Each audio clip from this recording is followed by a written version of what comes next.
Okay, so get today's deep dive. We're going into some seriously weird territory, and I'm already a little freaked out. Uh-oh, this is going to be good. So, you sent us some listener mail, right? It's on this thing called like monocular diplopia. Basically, seeing double, but get this, in just one eye. Yeah, that's definitely not the double vision most people think of. You'd think you'd need, two eyes to see double. Exactly. Like, that's the whole point of closing one eye to make it stop, right? It really shows you how much we just kind of assume about how vision works.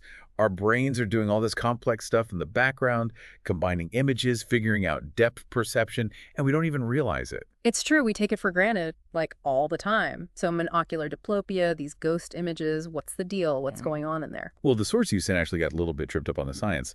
They talked about light bending, which is like on the right track, but not quite the whole picture. Okay, so break it down for us. How does light bending, or not bending, I guess, cause you to see double in one eye? Imagine a perfectly clean window, right? That's your eye, ideally. Light goes straight through, you get a nice clear image. Now, picture that window, but it's covered in raindrops. Okay, I'm with you. So instead of a perfect picture, the light's getting all messed up, scattered around. Exactly. And that's closer to what's happening with monocular diplopia. The light's getting scattered, so instead of one clear image on your retina, you get these multiple kind of overlapping images, hence the ghosts. That makes sense, but the source mentions so many different things that could cause this, right? Corneal irregularities, lens issues, even just plain old dry eye. I mean, come on, how can something as simple as dry eye make you see double? It all comes back to that light scattering. You see, we don't always think about it, but the tear film on our eyes, it's not just there to keep things moist. It actually acts like another lens, helping to focus light properly onto the retina. Really? I had no idea. Yeah, it's pretty wild. So when you have dry eye, that tear film gets all disrupted.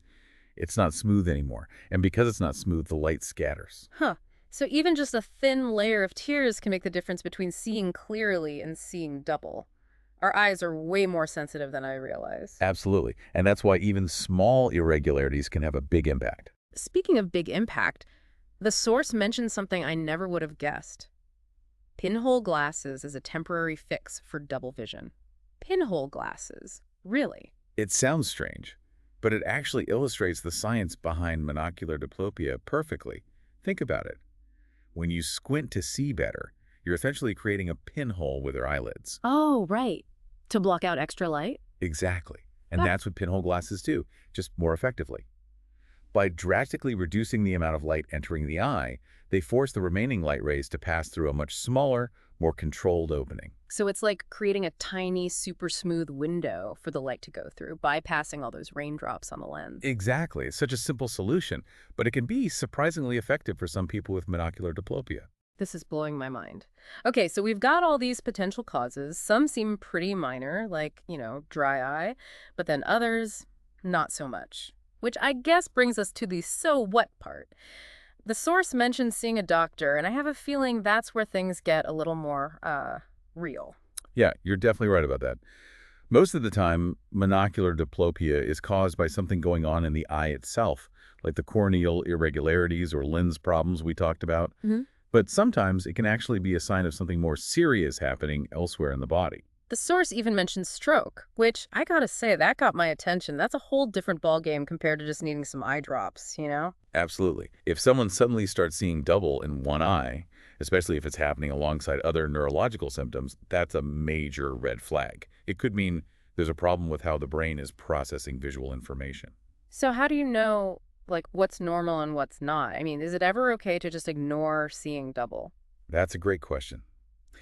It's really important to be able to tell the difference between something like, say, occasional mild ghosting, which might not be a big deal, and a sudden persistent double image. If you experience the latter, especially if it comes on suddenly, get to a doctor right away. No messing around. So basically, if you're seeing double, even if it seems kind of minor, getting it checked out is always the best course of action. Better safe than sorry, right? 100%. Early detection is key for so many conditions, and this is where being informed and proactive about your health can really make a difference. Totally. The source also mentions some things you can do on your own to try and manage double vision, like wearing an eye patch or adjusting the lighting. Do those actually help long term, or are they more like temporary fixes? It really depends on what's causing the double vision in the first place. For something like a mild refractive error, simple changes, like using a brighter lamp or a magnifying glass, might be enough to reduce the ghosting. But for more serious conditions, those things are more about managing the symptoms while the underlying problem is addressed, which might involve prescription glasses, medication, or in some cases even surgery. So it sounds like the takeaway here is be proactive. If something seems off with your vision, don't ignore it. Pay attention to those changes and don't hesitate to get them checked out. Like you said, knowledge is power. The more you know, the better equipped you are to take care of yourself. 100%. And that's why I love these deep dives. It's all about giving people the information they need to advocate for their own health. Speaking of which, the source mentioned vision therapy exercises. Have you ever heard of those? I've heard the term, but I'll be honest, I don't actually know much about them. It kind of sounds like something out of a sci-fi movie. Retraining your brain to see what's Yeah. the deal with that. It's actually pretty fascinating stuff. Basically, vision therapy is a customized program of eye exercises and activities designed to improve how your eyes work together and how they process visual information. It's like physical therapy, but for your eyes. So you're literally training your eyes like you would train a muscle. Exactly. Yeah. And it can be really effective for a bunch of different visual issues, including some types of double vision, which just goes to show how adaptable our visual systems are. It's not just about the physical structure of our eyes, but also about how our brains interpret the information they receive. It's like a two-way street. That's wild. So our brains are constantly learning and adjusting based on what our eyes are telling them. I'm telling you, this whole deep dive has really opened my eyes, no pun intended, to just how complex and interconnected our vision really is. It really makes you wonder, if our brains are so good at adapting, could someone have monocular diplopia and just like never even realize it? It's a really interesting question. And it speaks to this incredible thing about the brain called plasticity, which is basically its ability to change and adapt based on experiences. There's a whole area of research dedicated to how our brains compensate for sensory discrepancies, and it's totally possible that in some cases of mild monocular diplopia, the brain just learns to filter out those extra images. Like it figures out a way to work around the problem without the person even being aware of it. Wow. So we could be walking around with these ghost images and our brains are just like, nope, not dealing with that today. That's kind of wild.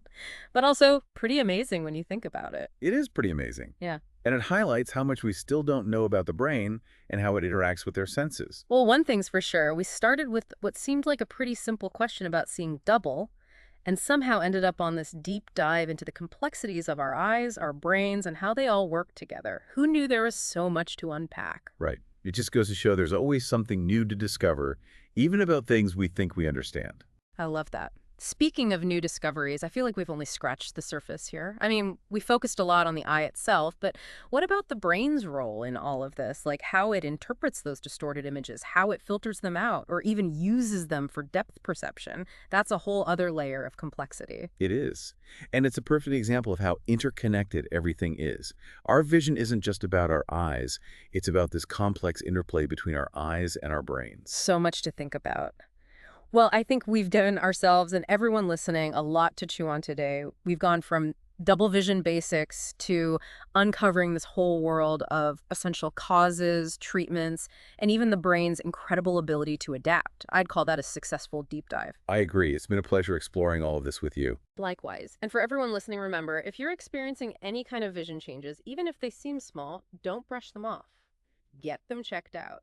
It could be nothing serious, or it could be something that needs attention. Either way, knowledge is power, and now you've got a deeper understanding of this super interesting and kind of weird condition.